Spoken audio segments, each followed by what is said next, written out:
Hi everyone, welcome. Welcome to the final colloquium of the 2024-2025 academic year. Thank you so much for being here. I see a lot of students, and congratulations to all of you for making it to the end of the semester. At least we're almost there. My name is Bennett Agnew. I'm the Director of External Relations for the Department of Electrical Engineering and Computer Sciences at UC Berkeley. I'm really thrilled to welcome our final speaker of this academic year, Dr. Fei-Fei Li. I'll read off a few details here of her biography, and then we'll just let her start talking. Dr. Li is the inaugural Sequoia Professor in the Computer Science Department at Stanford University and the founding co-director of Stanford's Human-Centered AI Institute. She served as the director of Stanford's AI lab from 2013 to 2018. During her sabbatical from Stanford in January 2017, Dr. Li was the vice president of Google and served as chief scientist of the AI ML at Google Cloud. She is currently a co-founder and CEO of World Labs, an AI company focusing on spatial intelligence and generative AI. Among many things, Dr. Li is an elected member of the National Academy of Engineering, the National Academy of Medicine, and the American Academy of Arts and Sciences. Please welcome Dr. Fei-Fei Li.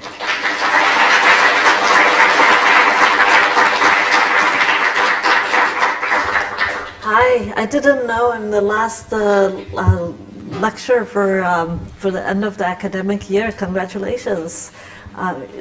Compared to Stanford, you guys finished school a lot earlier than us.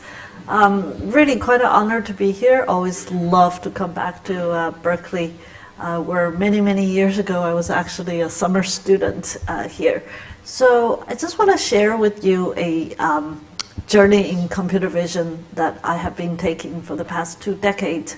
And I put a number of topics together, trying to string together the theme of ascending the ladder of visual intelligence.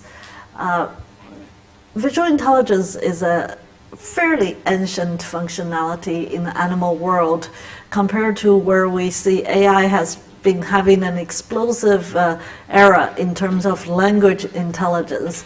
Well, in nature, human language, the first sign of human language came about around anywhere between 500,000 years ago to maybe stretch it to 1 million years ago. But compared to language, the onset of vision, the onset of visual intelligence started 540 million years ago. So it's a very ancient sensory system. In fact, before the onset of vision, life on Earth, or most life in water, was very simple. Animals float around. There wasn't much that happened.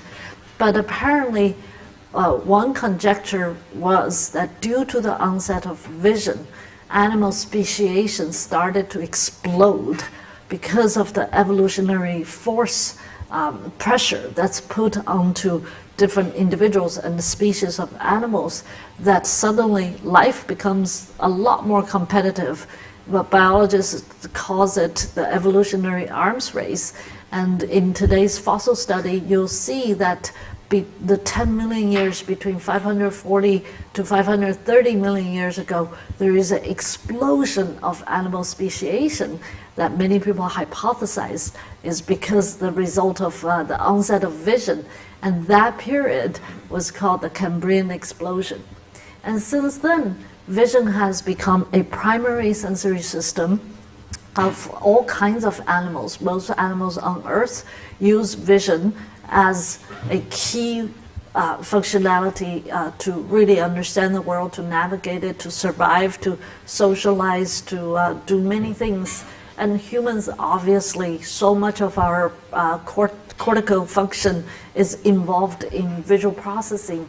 And for me, the question of vision is not just purely sensory, it's perceptual, it's cognitive, it's a cornerstone of intelligence as a whole.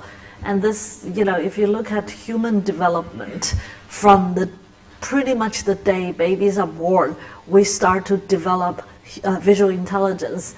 The early days of hand-eye coordination, fine motor skill acquisition, more nuanced perception and representation of the world to, as you age, Even at every stage of life, we continue to learn and acquire skills and interact with the world through our visual intelligence. Not only vision is critical for individuals, vision is critical for building civilization.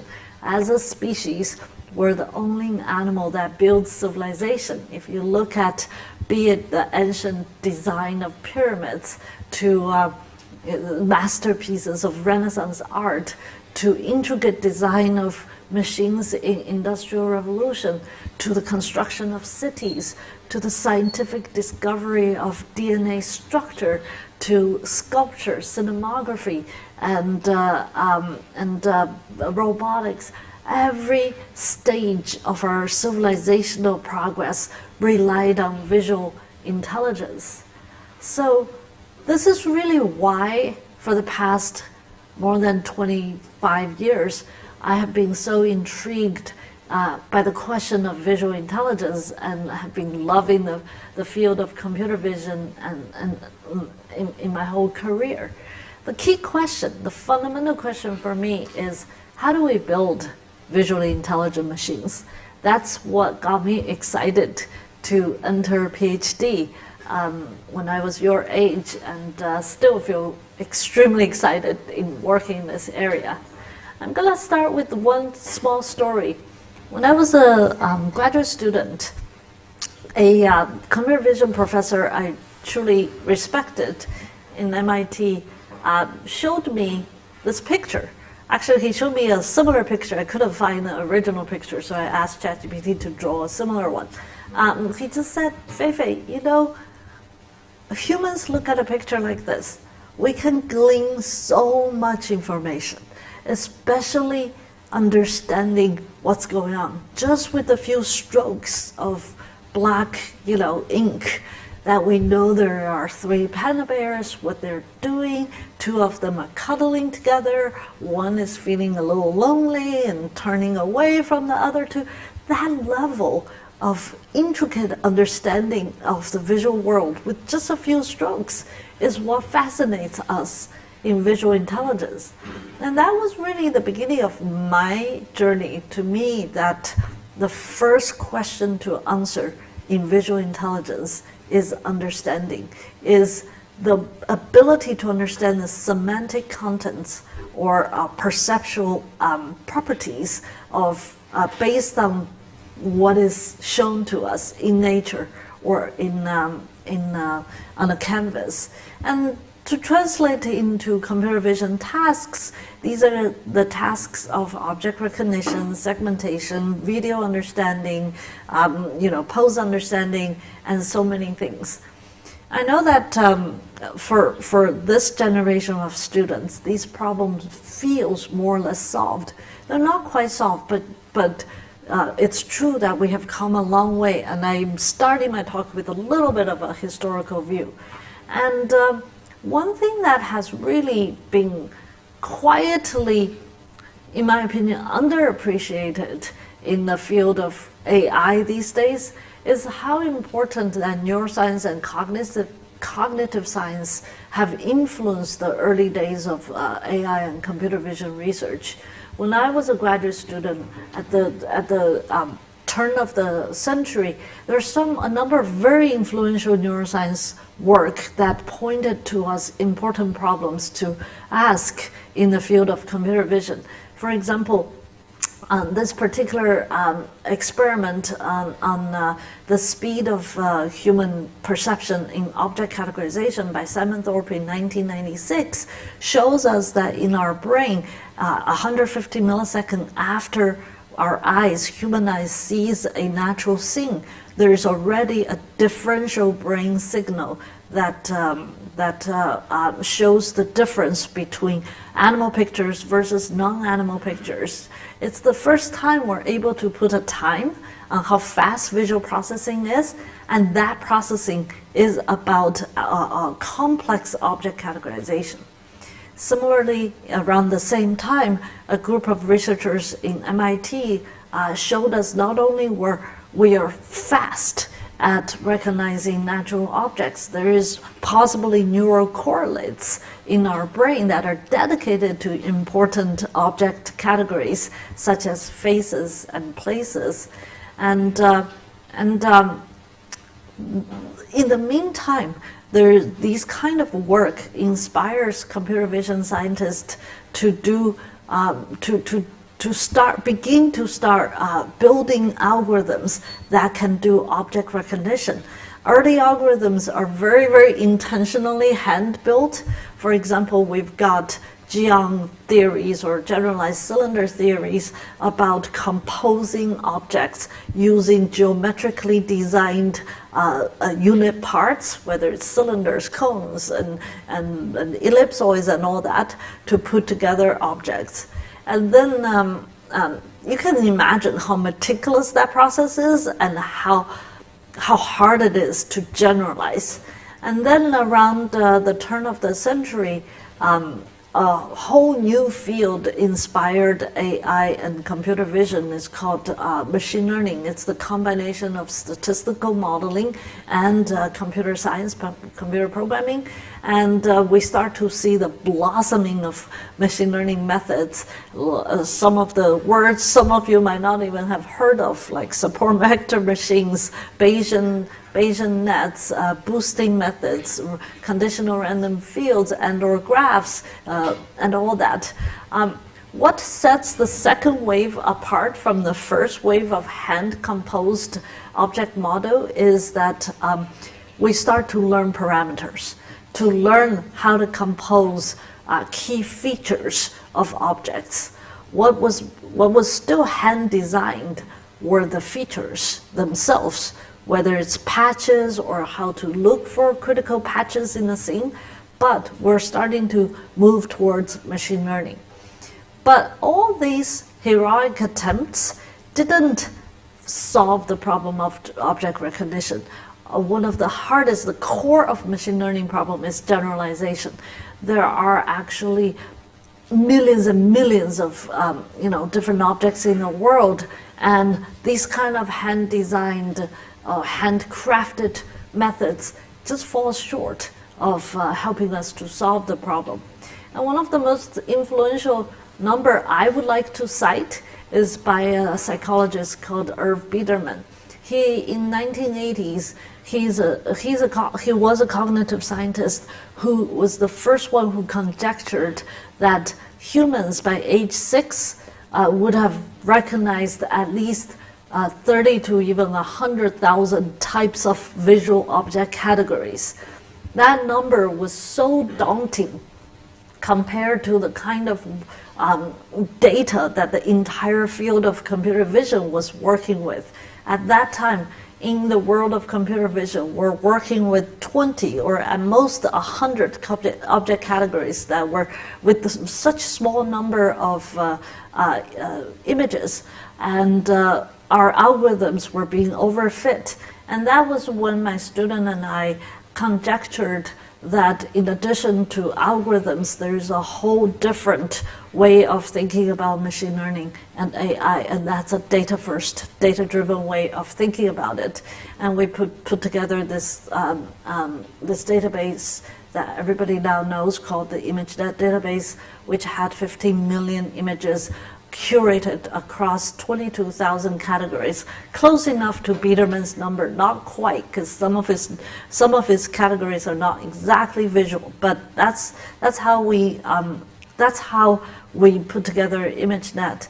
And of course, you all know by now that 2012, in the third year of ImageNet Challenge, which is a challenge we put together to inspire the whole world's researchers to tackle the problem of object categorization. In that third year, Jeff Hinton and his students entered a convolutional neural network algorithm, entered into the competition and won that year's competition by cutting the error rate drastically compared to the previous 2 years, which were actually mostly sparsified support vector machine methods. And so that that process taught us one very, very important lesson, is that data is critical for AI. Data is critical for machine learning. In fact, data is one of the key ingredients of AI. And what has come since that 2012 ImageNet Challenge is that every year new algorithms would be proposed to unseat the previous year's ImageNet Challenge results, and what come from it are very influential architectures, including ResNet and a whole bunch of architecture based on neural network. Many people call that year the birth year of modern AI, and it was the first time that the three critical ingredients of modern AI age or deep learning age converged. One was ImageNet, the other one was a neural network, and the third one, well, they're not ranked, but the last but not least, it was GPUs, which become, the most critical ingredients in all of our work now. One thing that I think came out of ImageNet that continue to inspire so much of today's computer vision work is this concept of representational learning, right?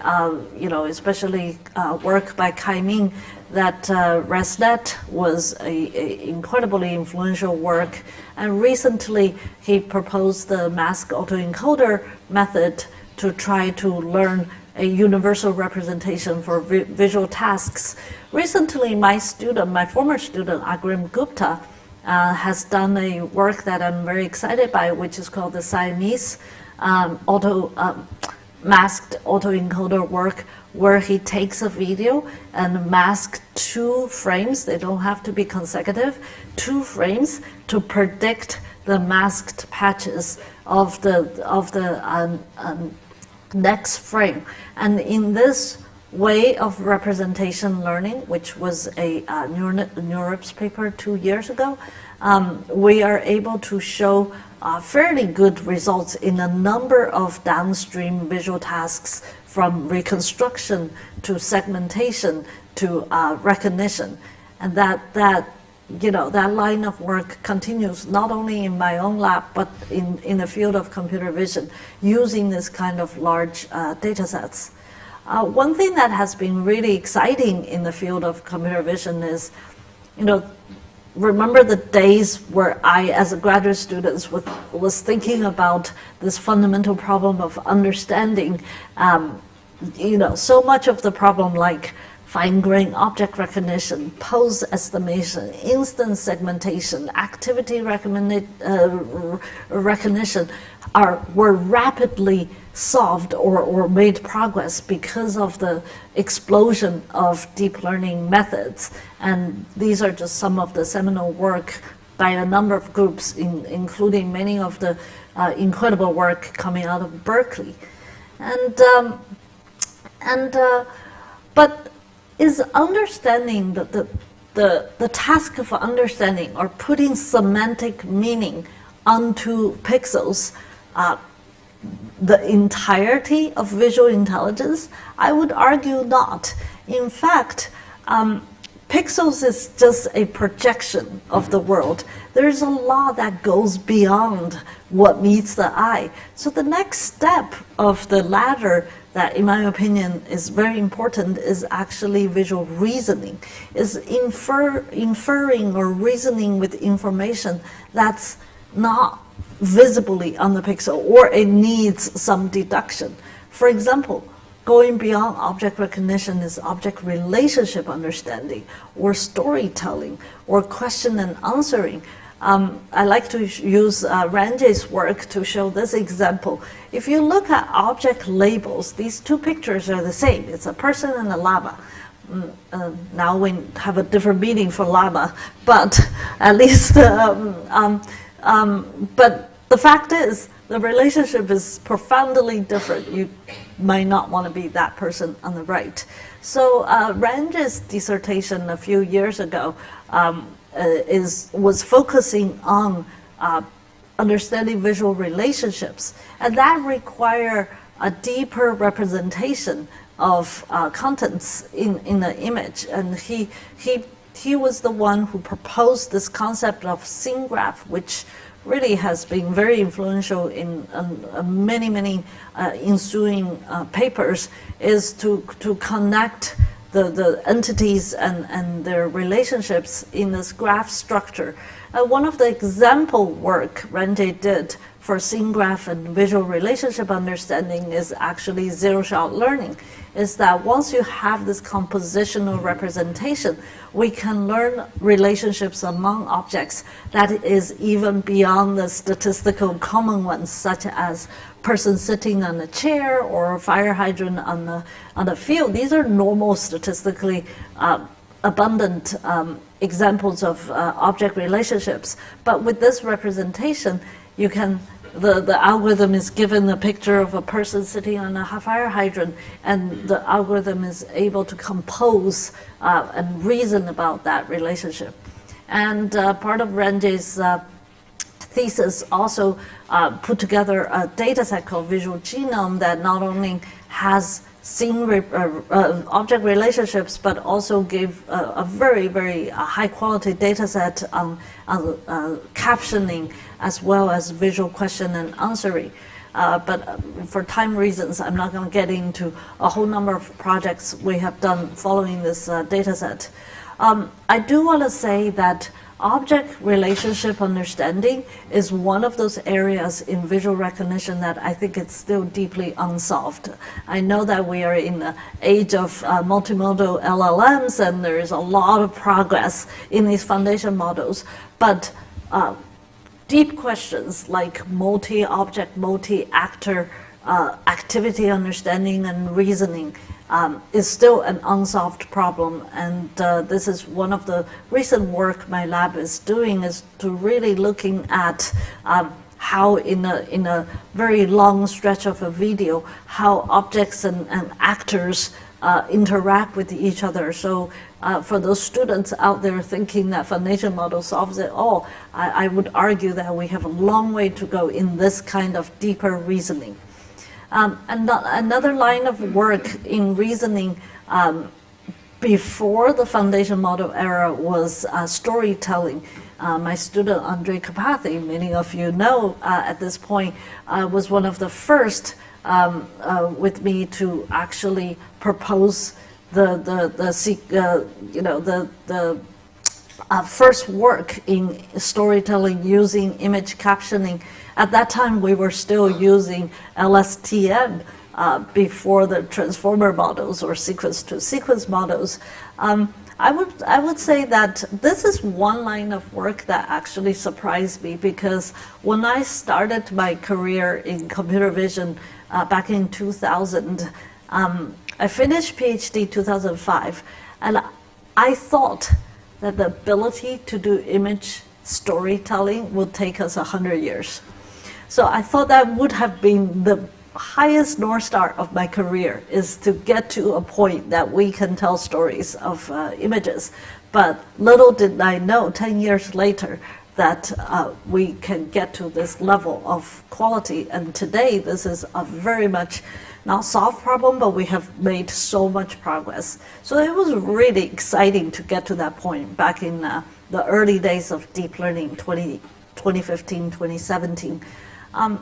One of the byproduct of this line of work by Andre, his dissertation, was a conversation Andre and I had at the end of his PhD, is that he did this incredible work of captioning images. So I asked Andre, I said, can we turn it around and give it a sentence and generate images?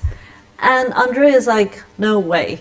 And I'm getting out of here. And very cleverly, yeah. So, but that was a question in my mind that I didn't know how to answer at that time yet. It was at the cusp of GAN and VAE, but it was such a fundamental problem that we would have not have dreamed of a few years early. So that brings me to the third third rung of the ladder, which goes from understanding to reasoning to generation, which to me is one of the ultimate holy grail of vision, is creating new pixels or altering existing pixels to something else. And that takes really profound technology to make it happen. In terms of altering existing pixels, there is a line of work that my student, a former student, Justin Johnson, had done in the early days of deep learning, which is artistic style transfer. In fact, his paper in this, Justin published one of the first papers in style transfer that was used by industry, startup and big companies, adopted rapidly during that time. And his follow-up paper was also one of my favorite papers in terms of how fun the project is style transfer videos, and this is one of the examples. But this is a simpler way of generation. It really did. It altered pixels, but it didn't generate entirely new pixels. So it was around that time that early generative algorithms, this is before diffusion days, that GAN and VAE started to come out. So my student Justin and Agrim at that time did one of the very first GAN-based generation, which is from scene graph to images, and that trying to compose a full scene using the text information in the scene graph as well as the pixel information using a GAN-based method. It was very, very volatile. I remembered it was a lot of wrangling of GAN's optimization algorithm. And compared to today, the results are very, very humbling, right? That was, first of all, it was computationally extremely expensive, so we had to only do low-res images. But it was, you know, we were one of the first doing this with a number of really good work like StatGAN. This was the progression of simple to complex scene generation using early GAN method. You know, here you can see that this is a simpler sentence giving you sky above grass and zebras eating the grass, all the way to a scene like that. Again, is this super impressive compared to, I don't know, Midjourney today? Of course not, but this is one of the first attempts in the field of computer vision to generate pixels like this. And it really gives you an appreciation how fast the field has moved. And of course, what really was exciting is the recent diffusion-based architecture for images as well as video generation. And you know, some of the work coming out of Berkeley and also industry has been incredible. In my own lab, about, I think, 2 years ago, but it's published last year, is Agrim's work on Walt. It's a two-stream video, both image as well as video encoding diffusion model. This work to me is, at least I feel proud of it, is it came out a few months before Sora. And it used actually fewer GPUs than Sora, as far as we know, because we don't know exactly how many GPUs Sora used. And you can see, even though there's a lot of mistakes, still, like the cat kind of just submerged into the water. You know, we call it catastrophe. But you can see that compared to, you know, Agrim was the same student who did the early GAN work, and this is about 7 years later. The result is just so much more incredible. So basically, this is how I see visual intelligence today now is, I need to see the time. I hope I'm not over time.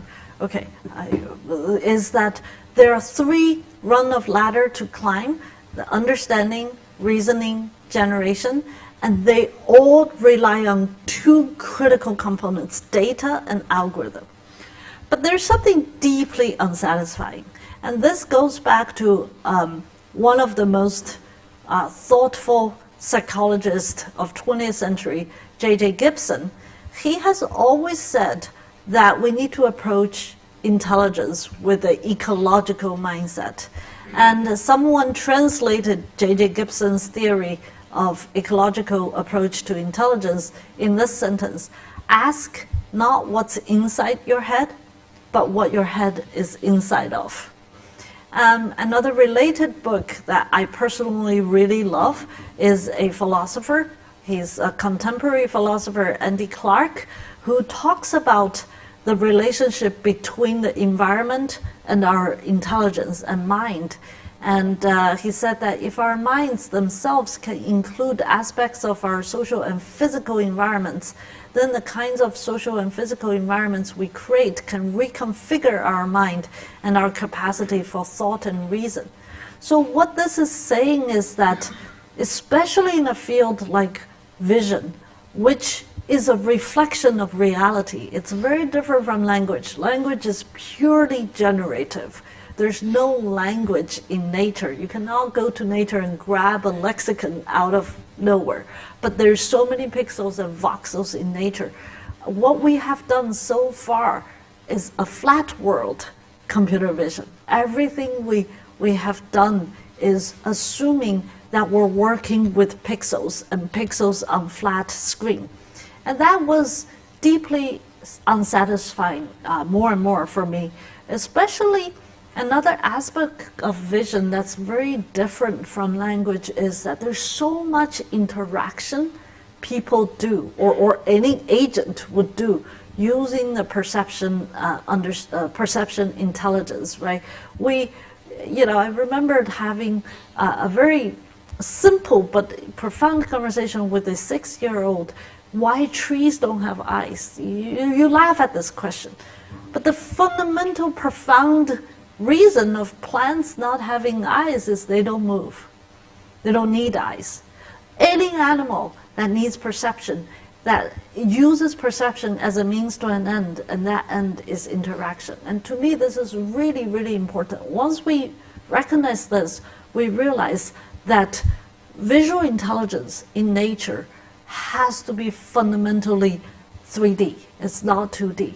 So for computer vision point of view, if we continue to work in flat Earth, on a flat Earth, we would have a lot of problems, a lot of failure cases, a lot of limitation of capabilities, will generate weird artifacts. It's hard to reason without the understanding of 3D.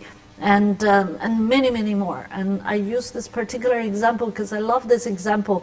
These two things are, one is fundamentally 3D, one is fundamentally 2D, and this is both generated scenes. And you can see, if you want to insert any object to interact with the environment, this ball is digitally inserted. It can move in a 3D scene. It cannot move in a 2D video. The lower video is one of the SOAR-like algorithms. So let's go back to the story of the panda bears. The person who actually inspired me is Ted Adelson. He's a professor at MIT. And if you have not heard of Ted Adelson, you should know that he has done a ton of influential work in computer vision. And one of my favorite work by Ted Adelson is his illusion of checkerboard, where he would ask you, does the square A and square B have the same grayscale? It is so impossible to believe they have exactly the same grayscale till I show you this, right? It's just phenomenal. Why? It's because our brain is wired in 3D. We have learned the prior information of 3D. We have learned structures of geometric shapes. We have learned lighting. We have learned shadow. Because of all the 3D reasoning, that we force ourselves to believe in certain ways of generating colors and luminance, and that's why we got this visual illusion. So this is So TED also inspires me to think about 3D. And of course, Plato also has talked about this.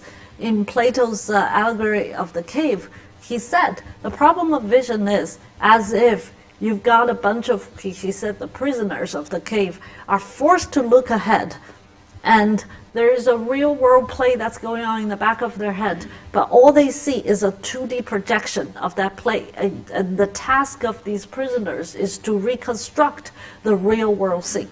In a way, that's what we have been doing with Flat World. So all this is saying that there's so much we can do with true 3D world.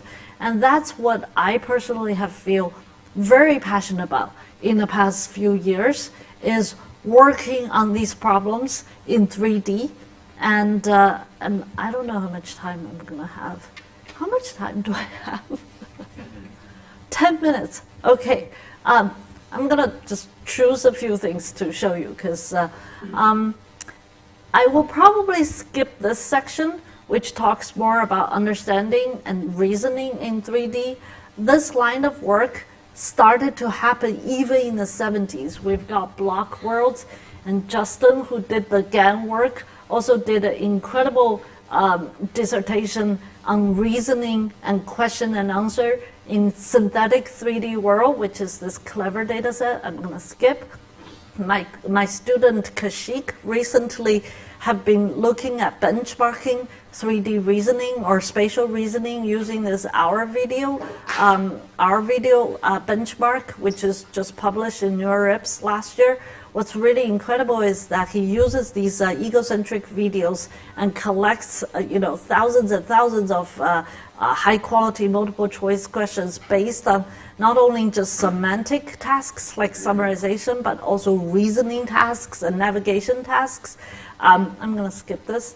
The take-home message is that when it comes to spatial reasoning, even the most powerful multimodal models like Gemini, of course that's 1.5, it has moved to 2.5, and GPT-4 drastically underperforms compared to humans. So we have a lot more to go in terms of spatial and 3D reasoning when it comes to these big foundation models.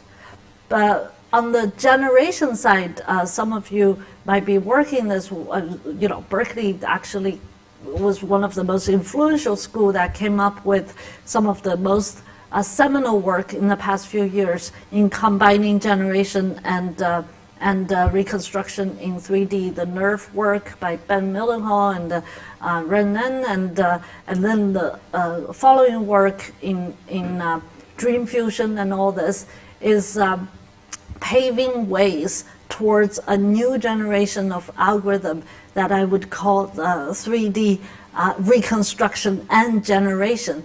And this is my students' follow-up work on these Dream Fusion kind of work by doing 360 view synthesis from single images. I'm just gonna skip some of these, but it's just exciting that we are now in the era of 3D and spatial reasoning. We're seeing new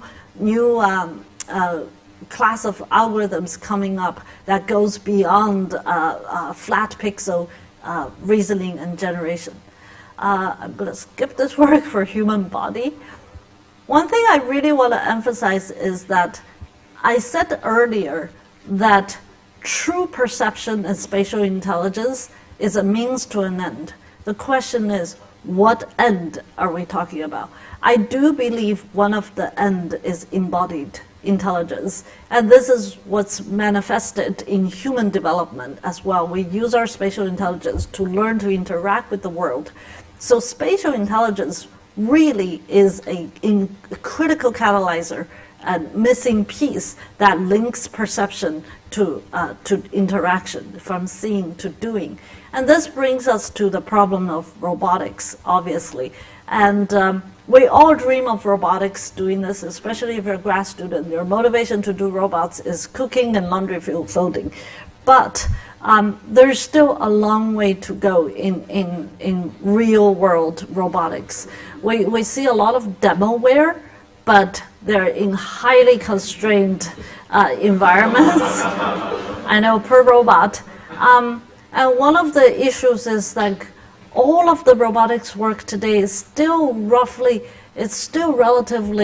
small scale, very ad hoc, do not have standardized benchmark, and the tasks were simple. But we know one day we have to solve the real world robotics problem in complex, dynamic, highly varied, interactive, social, and multitasking environments. And I personally have been very inspired by the data-driven approach in NLP as well as in computer vision. So in the past few years, my lab has been doing a lot of data-focused work in robotics. I'm not going to be able to finish this. I just want to dabble a couple of them in the kind of work we do. For example, our work in behavior is a benchmark for everyday household activities in a virtual environment, and we put together 1,000 different long horizon household activities over 50 real world large scenes across 10,000 objects with 30 plus different properties. And we collaborate with NVIDIA Omniverse to create a very powerful simulator. And this combination can give us infinite possibilities to instantiate different states, to train and benchmark embodied intelligence. And there's a lot more details in this particular work, but the idea boils down to, and in addition, we also do sim to real transfer. The idea boils down to a very large simulation environment for robotic learning that we can use for different kind of embodied form factors, including humanoids. So that's one work. Another work is multimodality to the extreme. Not only we believe in vision, we also created this data set called Object Folder that takes 100 objects and collected very meticulously their visual information, depth information, acoustic information, as well as haptics information. And this is hopefully a data set that we can use for training embodied sensory capabilities for robots. Another work we have recently done, I'm very excited, is this digital cousin work. The idea is that it is very hard to learn transferable robotic policy because you put the robot in front of a file cabinet and they keep opening drawers. I'm sure those robotics students here knows what I mean, right? How many file cabinets can you really put the robot in front of? Not too many. So can we find a way to increase the learning data set and to give the policy learning more robustness? So we use this concept of digital cousin of adhering to the visual and the functional similarity of the objects that the robot is learning from, but also instantiating or retrieving similar objects. And we use this way to, for example, this is the real thing, and this is, digital cousins. I'm just going to skip this. We use this way to demonstrate that the policy learning becomes more robust because we are giving more data through digital cousins to the robotic policy learning than just the identical twins, and there's some real world demonstration. Another work we have done is using data collection is still so hard, especially fine-grained manipulation tasks. Of course, if you have tons of money like Elon Musk, you can buy like $50,000 suits and collect data this way. You can also try to do it purely vision-based. It's cheaper, but it has a lot of problems like occlusion and all that. So we have developed, my student Chen has developed a method that's hopefully something in the middle that captures the best of both worlds using this glove, and we call it DexCap, that allows human to naturally perform the tasks, and then we collect these data for the manipulation task in a fine-grained way, and we're able to train many different tasks. Sorry to be speeding this. You can check out this paper. Okay, so I'm going to skip the last work, which is LLM-based robotic learning. I'm very excited by this work, but I won't be able to share this. I do want to spend like 2 minutes to talk about so what, because we are a very technical audience, but to me, especially given how powerful AI is becoming, even though I know that we're not there yet to deliver everyday home robots or vision systems, but it's important we remember what is the so what. If you go to today's news or whatever, social media chatter, there's so much anxiety and fear about AI taking over human society and labor threats and job displacement. And I think this rhetoric of AI will replace human is really wrong. What I would like to really think about is AI augmenting human. That should be one of the largest North Stars of what this technology is for. And in my own work, I have come across multiple ways AI can augment human. For example, a lot of computer vision work I do today is directly linked to a potential downstream application in healthcare, where we can use, okay, I'm going to skip a lot of this.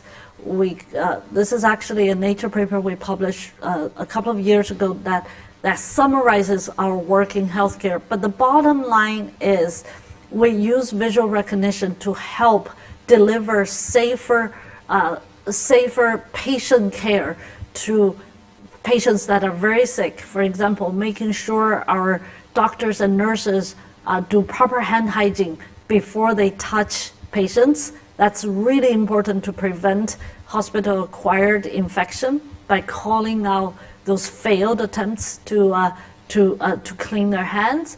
Or we help doctors to assess the conditions of ICU patients and how they move, which is critical in their recovery.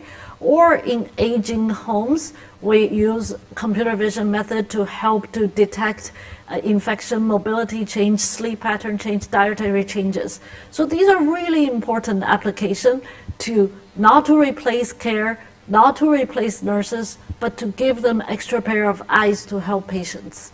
Another really important help is severely paralyzed and sick patients. And these are very, very difficult situations. And one thing that's really kind of sci-fi for me, but really exciting, is to use a robot brain interface to help these patients. And this is actually one of the first non-invasive brain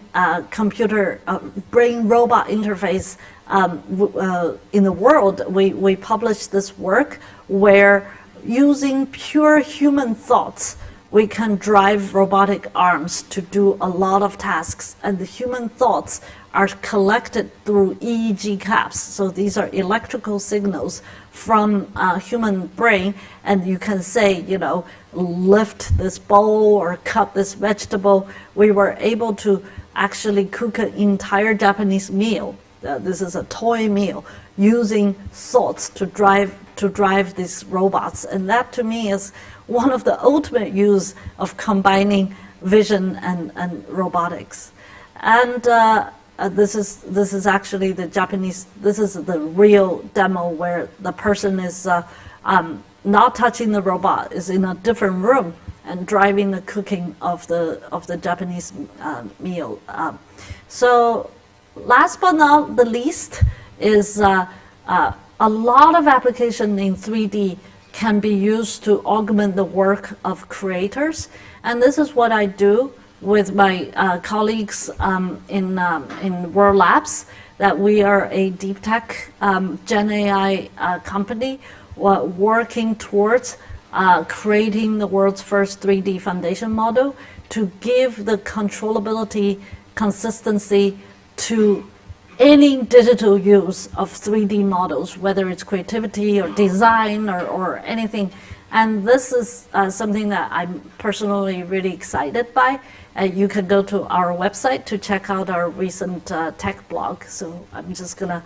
World Labs. Sorry, this is something I feel that's so cool. We took Van Gogh's masterpiece and turned it into a 3D world, and it was hard to express 3D on a PowerPoint, so we decided to drop basketballs inside to assure you that this Van Gogh's world has turned into 3D.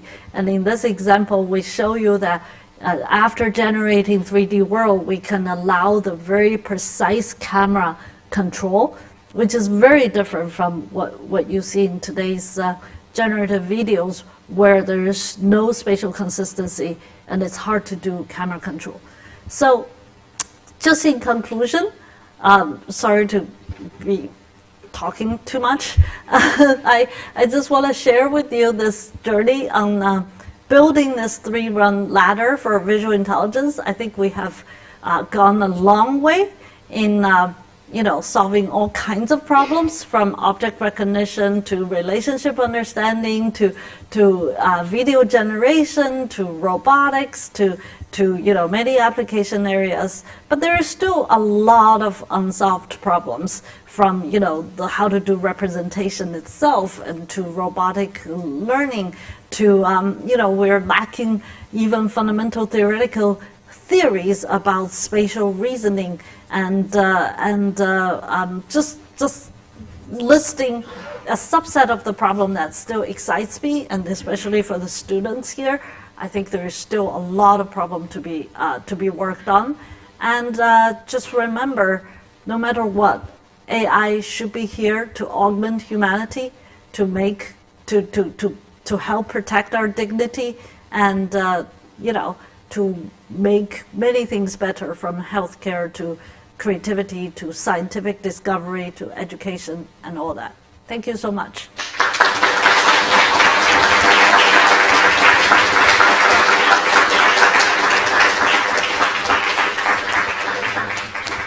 Yeah, I can take a couple of questions. We'll use the microphone so people will. Yeah.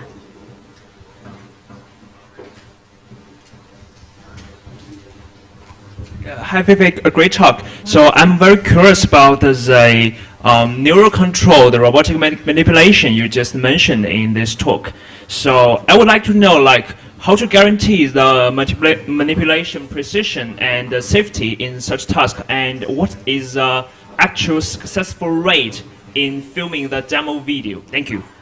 Yeah, so in terms of safety guarantee, first of all, this is a lab control demo. So, by the time we make it actual application, I think there's going to be so many steps of safety guarantee, from kill buttons and to all this. Right now, the human is in another room and you have an arm in another room, and it's just a tabletop arm that moves really slowly, so it's okay. So, and also from a human subject point of view, it's non-invasive, right? EEG is a very, very safe method.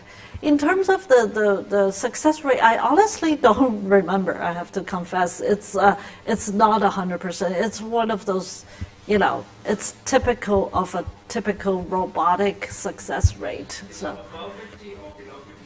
It depends on the task, right? Like cooking that Japanese meal is actually many, many steps. That video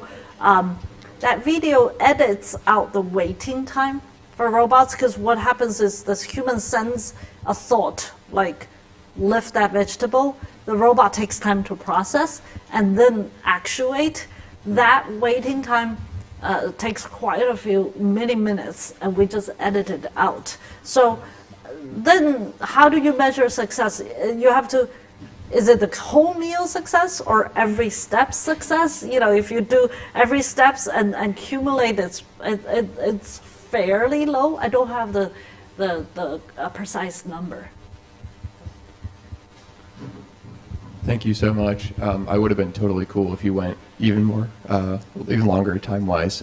I've helped kids apply to college for 10 years, and I'm now studying clinical psychology using a lot of machine learning predictive algorithms. But the question that comes up for me is just when you think about talking to high schoolers right now, it seems like AI is going to be a part of everything, and it's like a tool set, like speaking, Mandarin and English and Spanish or something. But when you think about talking to high schoolers, what would you say about useful skill sets to build, how to think about college? I know this might not be on topic for this arena, but just wondering what your thoughts are on that. It's actually a really profound question, because I think I say to many of my colleagues that 100, 200 years from now, we look back in history, what does this Gen AI, the onset of Gen AI era mean to human civilization? To me, the most unspoken, profound change we will see, thanks to Gen AI, is not the videos or the QA bots, chatbots, is education. Is what does it mean that when profound, powerful AI models can have infinite knowledge? And what does education mean? Do we spend K to 12 years to pass standardized tests that today's AI can pass in seconds, right? So from an education point of view, I'm an educator myself. I do think it's so important our young generation embrace this tool as much as possible, because what sets humans apart are our creativity, our profound emotional intelligence to understand who we are and understand each other. The more our young generation get to use this tool, the more their creativity gets unleashed in ways that these tools cannot do. Think about the mathematicians using calculators, the mathematicians using computers, all the scientists using computers. As technology and tools advanced in our civilization, there was never a moment in history that math research was slowed down because we suddenly have more powerful computers, or scientific discovery was slowed down because we can do some automatic whatever simulation. We're always compounding the ability of our tools to do more creation. So from that point of view, I think kids should really embrace this as a tool and know how to use it responsibly and unleash our inner creativity. Hi, great talk. I had a question about your opinion on the gap in current generalist robotics. I know you focus a lot on the data problem and how we're kind of lacking that data generation, but I'm curious how that compares, in your opinion, to like maybe a lack of innovation in model architecture, where a lot of existing models are using like the VLA approach, kind of like taking the transformer and then shoehorning it into the task of robotics, and how that compares to the gap in data that we have, and what's really the bottleneck. Yeah, no, I totally agree with you. I mean, in a way, it's a little bit deja vu for me, even though I don't want to like equate this time of robotics to pre-ImageNet computer vision. But data and model architecture are totally intertwined. The lack of data is part of the problem of limiting our creativity in our model architecture. So, I mean, this was why I was so, such a believer of large data for computer vision, because I personally, as a grad student, went through a whole period where we're just tweaking, base nets in like little ways because we don't have enough data to even try other model architecture. So I still believe data will drive that, but I also agree with you that there's got to be more innovations. I also think unlocking 3D spatial intelligence will be a really important step towards unlocking robotic ability. Robotics is an interesting area. It's a system problem as much as it's an algorithm problem.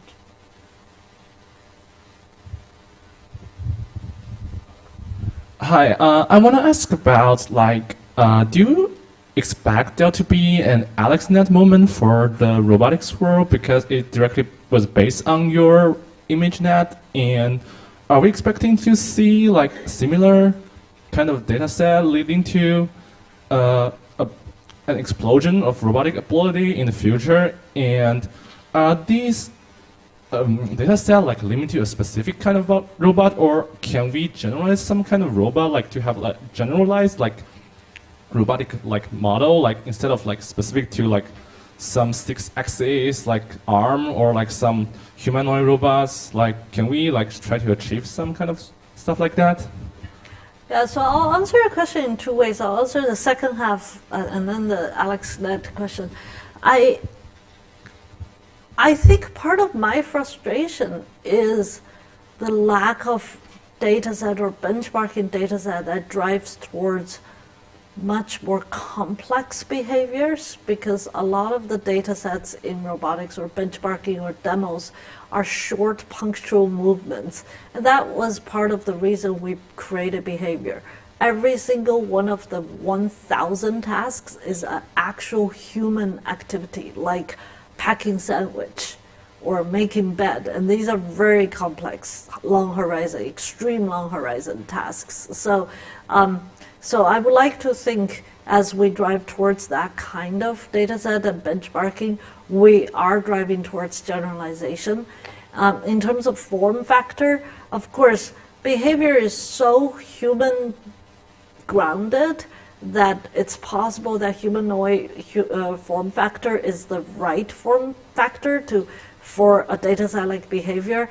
But if you look at the animal world, there is a concept called morphological intelligence. We actually wrote a Nature paper on this a few years ago. Is that if you take RL on evolutionary scale and go across generations and even iterate the body shapes of species, you can actually mathematically show that you can change body shapes towards optimizing tasks. This is why bird look like bird and fish look like fish, right? Because they have different tasks. So I think there's a lot more to be done on morphological intelligence, and depends on the tasks. I don't think humanoid is the only form factor. Your question about is there going to be an AlexNet of robotics? What is AlexNet moment? AlexNet moment, if you read the book, I think it's called The History of Scientific Revolution. If you read that book, you'll realize scientific progress is nonlinear. It happens, especially integrate over time. You'll have moments of inflection where things converge, right? Clearly, for computer vision, AlexNet was a convergence of data model and GPUs. And if we believe in that thesis, of course there will be an AlexNet moment or ImageNet moment, whatever you call it, because there will be inflection points where the convergence of the core scientific ingredients will come together and show us a rapid progress that we haven't seen in the years that's before that. So philosophically or logically there will be. I don't know when that is. That I don't know. Hi, Fei-Fei. Thanks for your great talk. I have 2 questions. And the first is regarding you mentioned that we are developing models that can help us reason in the vision world.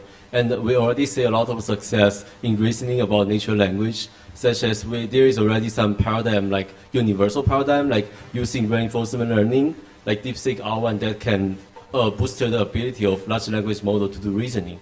But can you talk about is there any kind of similar paradigm in vision that can help achieve the same goal to do reasoning like in a explicit and very actually very easy and easy to implement training objective. And my second question is regarding the scalings. So since the discovery of scaling laws, like the whole industry and is scaling the more model, and as you mentioned, more data and the larger model always work better. But that also lead to some problems.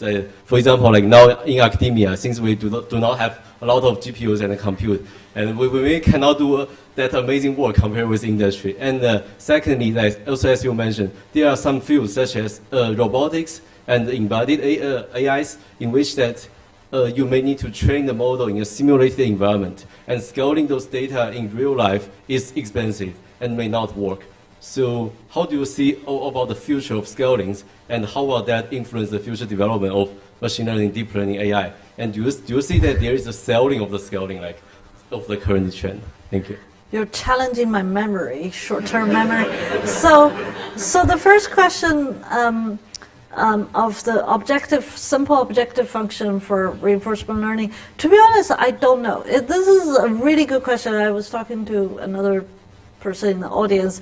My student and I wrangle this question a lot. I don't think we have found a very easy equivalent, the next token prediction, and I don't think vision has found it.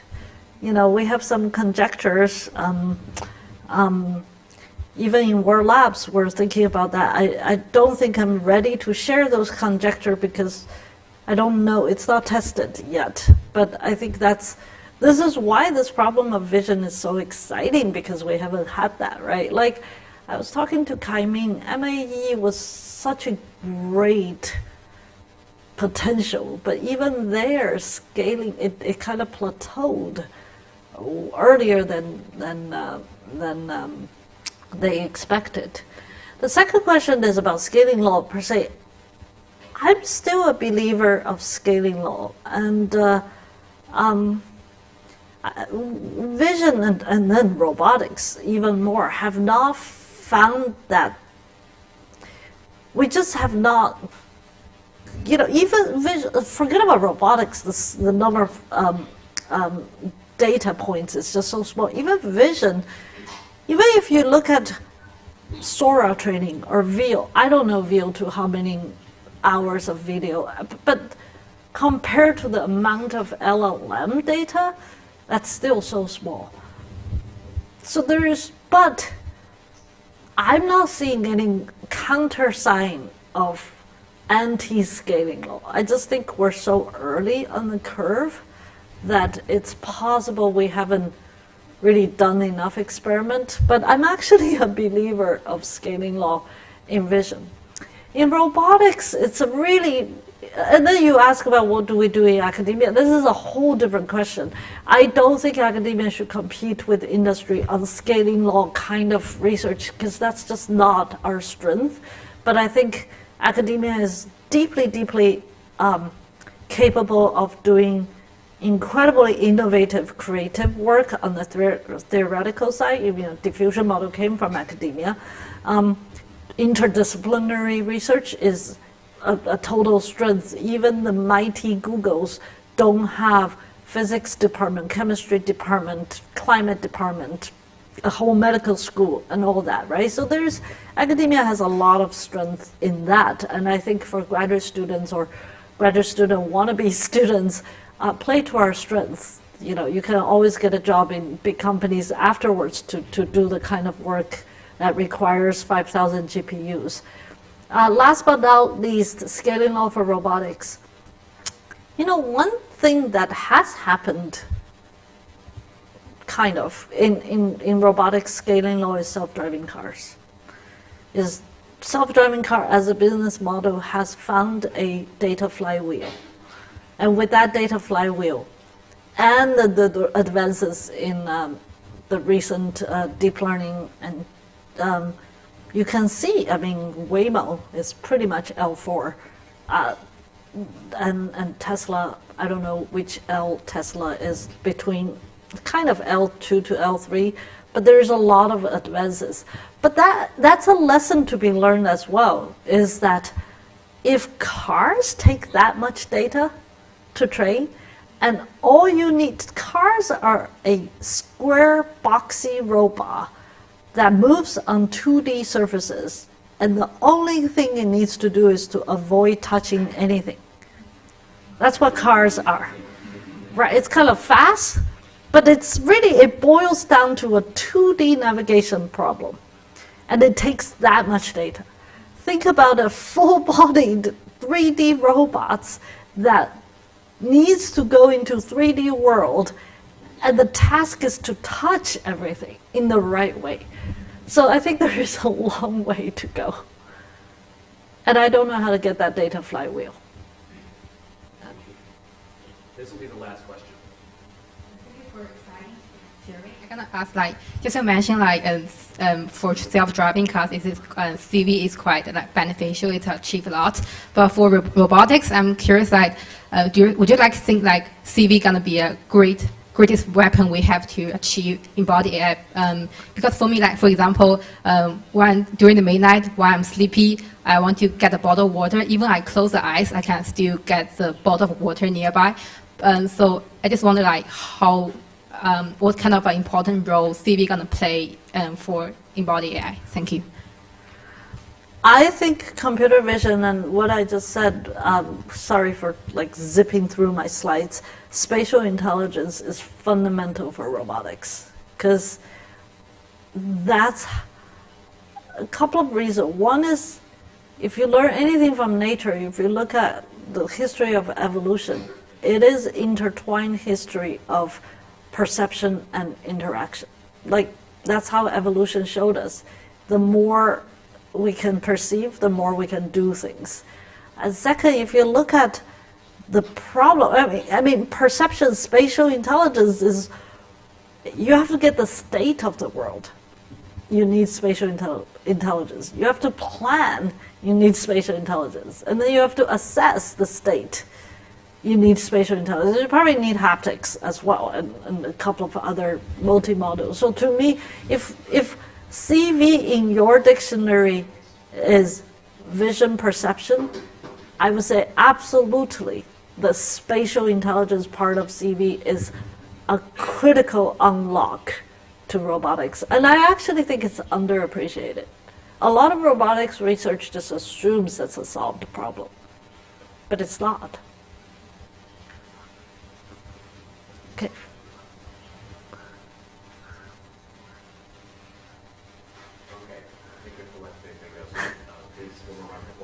Thank you.